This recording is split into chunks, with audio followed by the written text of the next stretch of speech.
Quando a gente começa a ler a Bíblia por a gente próprio, buscando o entendimento, não deixando que o homem interprete a Bíblia para a gente e dizer o que significa, porque se for procurar no Google, por exemplo, o que significa isso?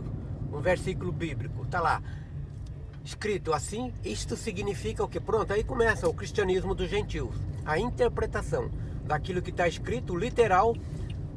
Isso significa, isto não significa nada, significa o literal, aquilo que está escrito, a palavra escrita. Mas pela interpretação do homem, do líder, do pastor, do apóstolo, do bispo, do papa, de quem quer que seja,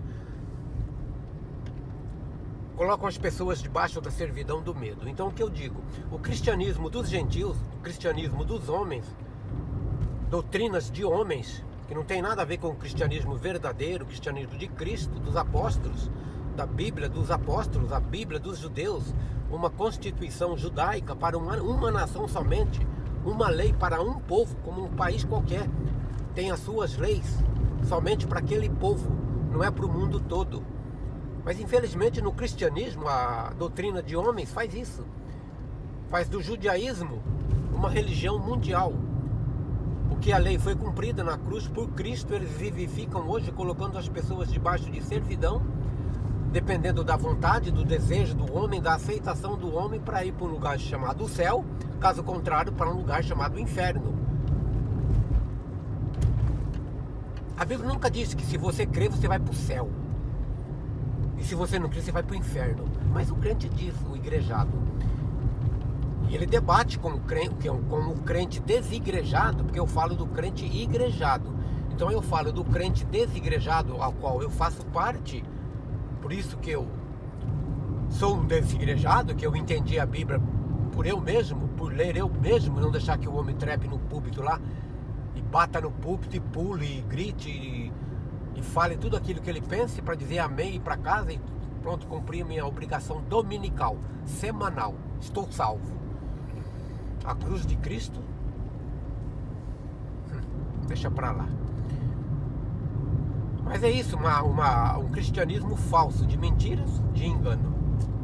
Porque eu deveria, não deveria, porque não foi dado nenhuma obrigação para nenhum gentil, mas o que poderia ser feito, anunciar graça. E graça é independente de todas as coisas, de obra, é graça, não entendem.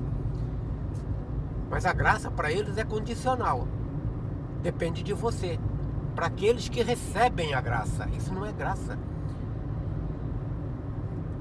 Vamos dizer assim, a graça por Adão é morte, independente, porque todos morrem em Adão. E todos participam dessa graça de Adão. Independente se você quer, se você aceita, se você não aceita, morre. E a graça de Deus, que é Cristo na cruz, mesma coisa. Você ressuscita. Você não vai para o céu, você ressuscita para a vida eterna.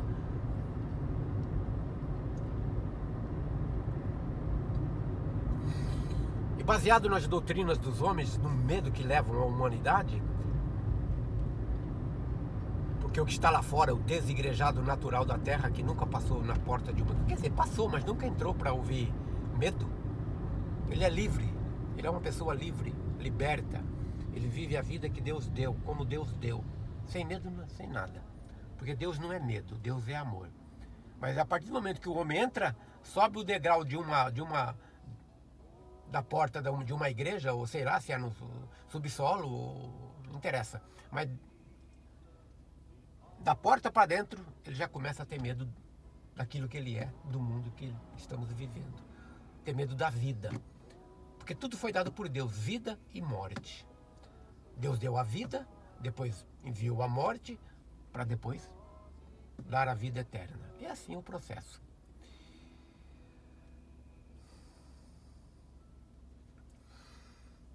A pior coisa que eles levam ao homem é o medo da morte. Porque a morte sela o destino do homem. Isso é os pregadores, os pulpiteiros. Pulpiteiros. Vem do primeiro até o último. Subiu no púlpito, ele tem entendimento. Ele subiu no púlpito com a Bíblia aberta, ele tem entendimento. Ele está apto para falar. povo diz amém. Cego guiando cego. Cai os dois no mesmo buraco. Esta é a realidade. E a arma poderosa que eles usam é o medo da morte.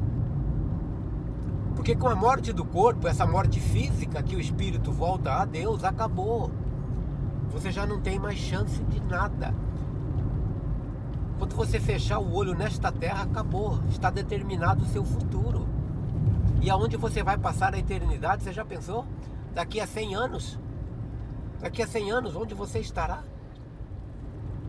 A gente sabe que não vai durar isso, mas é um exemplo. Aonde você estará? A eternidade já não tem mais fim.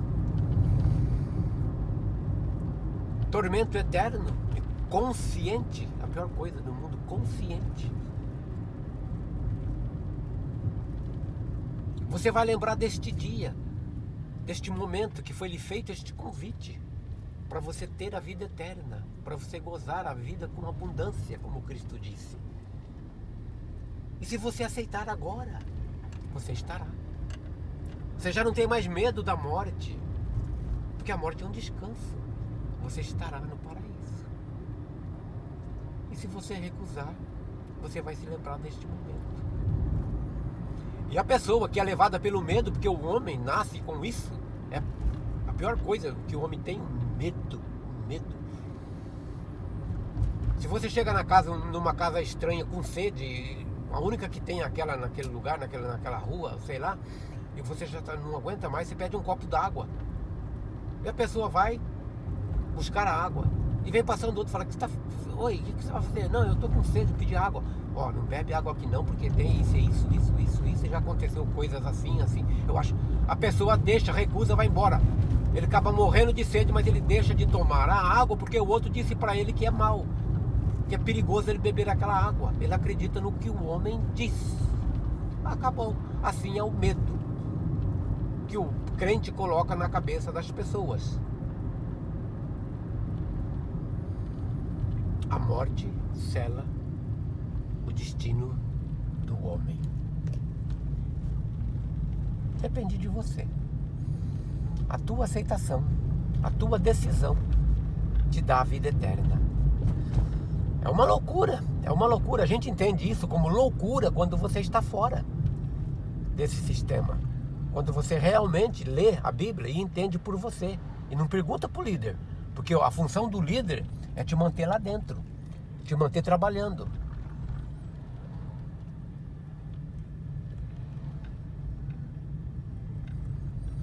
E você nunca vai se livrar deste medo. Só depois que você morrer. Aí você se livra. Porque a morte, ela não sela o destino do homem. A morte, ela cobra a dívida. Ela cobra a dívida pelo pecado. Uma dívida que não é nossa, mas que herdamos do primeiro pai. Mas o poderoso, todo Criador, ele fez isso consciente para que todos tenhamos vida eterna.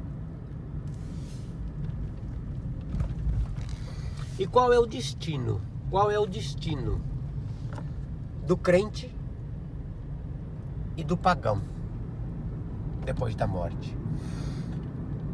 Segundo a Bíblia dos gentios, segundo os seus ensinadores, os seus líderes, no mesmo instante que o chamado pagão, porque todo mundo que está no mundo, que está fora de uma denominação, é pagão.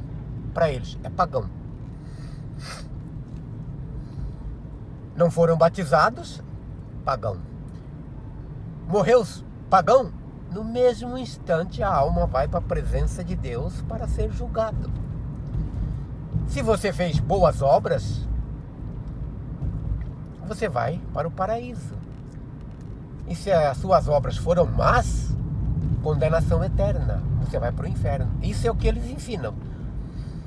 Porque, infelizmente, a interpretação do homem, ou a falta de conhecimento, a falta de separação do que é a Bíblia dos judeus, somente para os judeus, e o que era para eles lei, antes de Cristo, e depois se tornou graça, e todos os apóstolos dos evangelhos do reino estavam debaixo da lei e falavam coisas que eles ouviram de Cristo, referente à lei. Cristo veio ensinando o princípio da lei, não o preceito, que estava escrito, mas o princípio, o amor. Por isso que ele perdoou a mulher adúltera, ele curava no sábado, indo contra a lei dos judeus, a lei de Moisés. Por isso queriam apedrejá-lo, queriam matá-lo. Por isso Cristo veio, ensinando o princípio, não o preceito da lei. Mas segundo a Bíblia dos gentios, no mesmo instante, o homem morre, o pagão, a alma vai para a presença de Deus. Então, um crente, um desigrejado, um crente pergunta, aonde está escrito isso? Não, ele vai mostrar. Ele vai mostrar, porque tem suporte. Só que ele nunca entende, no mesmo instante que ele fala essa barbaridade, ele diz, pela graça sois salvos. Quer dizer, quem é salvo pela graça? Segundo eles, segundo o cristianismo gentil, pela graça é só para aquele que recebe a Cristo, só para aquele que aceita. Isso é graça, é uma graça condicional.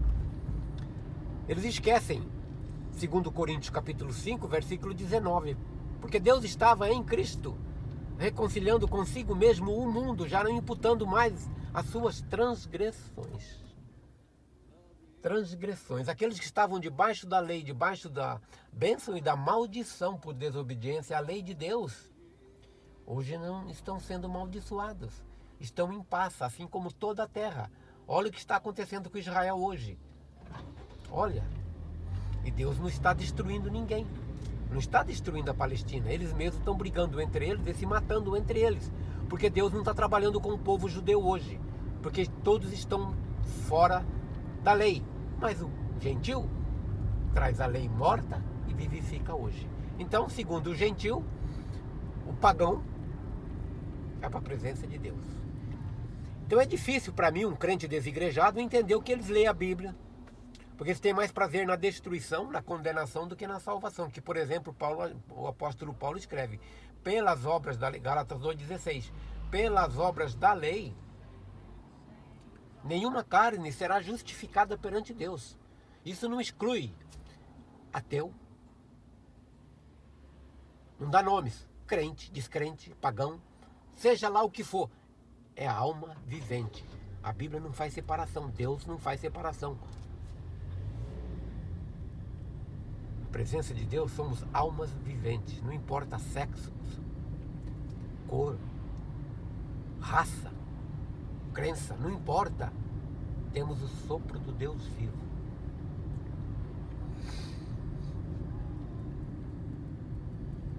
O rei Salomão escreve Eclesiastes, assim como morre o homem, assim como morre um animal, morre o filho do homem. Morre o filho do homem. O animal, quando morre, o espírito volta à terra. O espírito volta à terra. O homem, quando morre, o corpo desce ao pó da terra, de onde veio, e o espírito volta a Deus, que o deu. O espírito do animal, pelo que nós lemos, literal, volta à terra, porque quando Deus disse para a terra, produza seres viventes segundo a sua semelhança, pronto, os seres viventes, os animais, os pássaros, tudo, os répteis, tudo. Deus não soprou na narina de nenhum animal. Tem a vida, alma,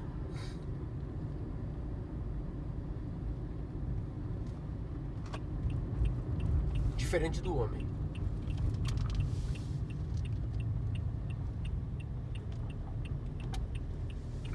A diferença do animal com o ser humano, o animal não tem consciência. Ele nem sabe que está vivo. Nem sabe. Agora o homem tem a consciência. Ele tem o espírito do Deus vivo, que é o sopro de vida.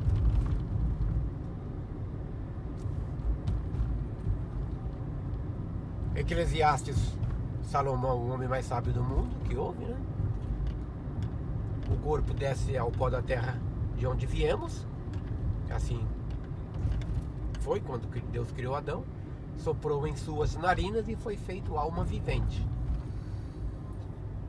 E esse espírito que Deus soprou volta a Deus, que o deu. Quando soprou, Deus deu a Adão. Espírito de vida eterna. Ali não diz, não fala, não dá referência de alma. Ali não fala, fala do corpo e do espírito. A alma morre com o corpo. Como que ela vai na presença de Deus para ser julgada no mesmo instante? Então, esse é o cristianismo dos gentios, a interpretação. Tudo para eles é interpretação. Mas graça, porque a graça eles fazem condicional. Então, para eles, o crente, que não é pagão, o gentil crente não é pagão. Ao contrário do que a Bíblia diz. Gentil é pagão. Todos. A sua crença, a sua aceitação não te livra de ser pagão. É pagão. Criatura. O povo de Deus, o povo de Israel é povo de Deus. É povo santo. E não é hoje, mas foi profetizado, Deus disse assim será. Na grande tribulação. O resto do mundo, gentil, é pagão. Mas para eles, o crente, aquele que aceitou a Cristo, ele já o destino dele está selado quando morrer. Está selado, segundo eles. Não, porque você aceitou a Cristo. Era um bom crente depois que morreu. Era um bom crente, um homem de Deus, está no céu. Ele já está dizendo que ele foi uma boa pessoa, praticou boas obras, né? Mas é isso que falam. Então o crente, quando morre, vai para o céu, para o paraíso no mesmo instante, e o pagão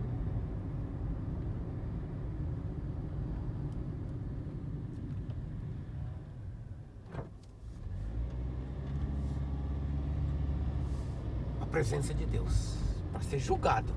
Porque o crente vai lá para a presença de Deus para gozar a vida, né? Agora o pagão, criatura de Deus, igual a todos, vai ser julgado.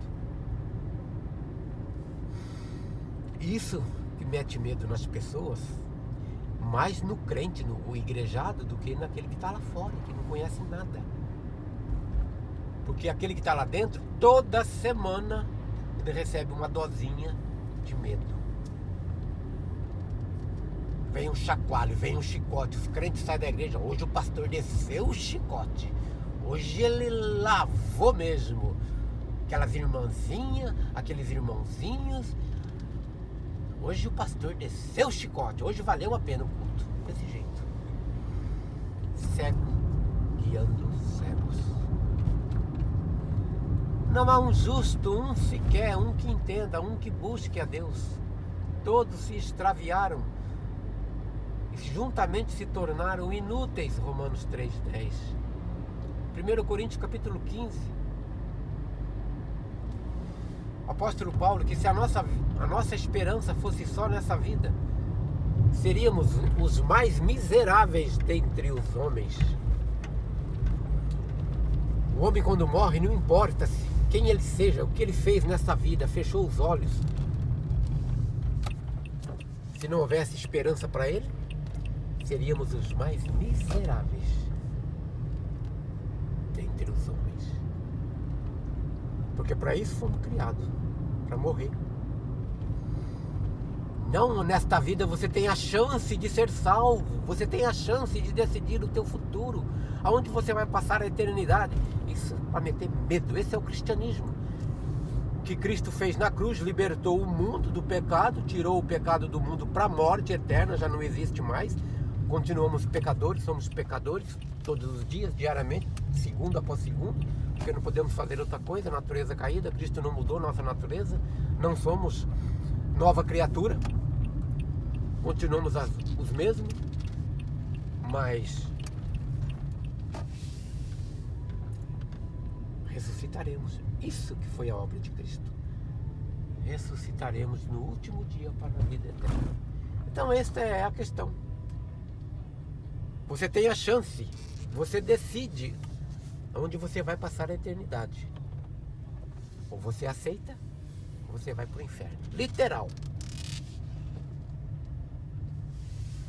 E inimigos da cruz de Cristo. Inimigos da cruz de Cristo. Fiquem com Deus.